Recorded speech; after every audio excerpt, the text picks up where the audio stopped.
Anyway, balik tayo sa ating mga balita. Dako tayo sa Pidig, Ilocos Norte.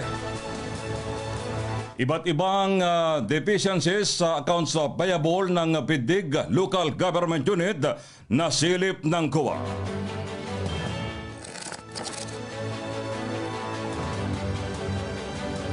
Limang discrepancies o pagkakaiba sa account payable ng pamalaang bayan ng Pidig, Ilocos Norte ang nasilip sa sinapublikong annual report ng Commission on Audit.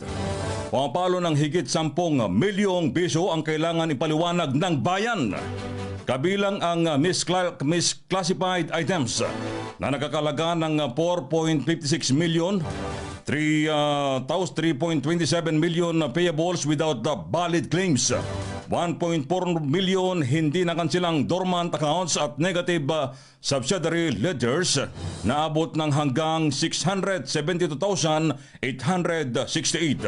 Pangunahing rason ng 4.56 milyong misclassified accounts ang paglilista bilang utang panlabas ng official travel expenses, buwanang pasweldo at iba pang benepisyo ng mga government employees. Saklaw naman ng questionableng 3.2 milyong payables without valid claims ang gastos para sa mga gamit ng munisipyo, human and veterinary expenses at mga repairs and insurance dahil walang kalakip na resibo at mga acceptance ang inspection reports. Paglabag naman sa Section 98 ng Presidential Decree 1445 ang 1.408 milyong hindi nakansilang dormant accounts dahil dapat ay isinauli ito sa pinagkunan o hinihingan ng request for formal write-off. Panghuli naman ang 672,868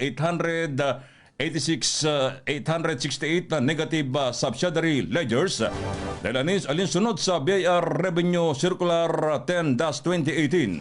Dapat ay naipresenta ito ng on time upang hindi makapekto sa katayuang pinansyal ang nakabiting withholding taxes ng mga ahensyang kaparte ng naturang halaga. Rekomendasyon ng COA isa lang sa kaukulang adjustment ang mga payable accounts dahil 8,049,282.31 lamang ang tamang aggregate amount ng kaukulang bayarin habang dapat na maghigpit ang bayan sa mga utang panlabas na tumatagal ng higit ng 2 taon. Umagas ang mga balita. Yan po yung balita po dyan sa MRSW. Pidig, Ilocos Norte.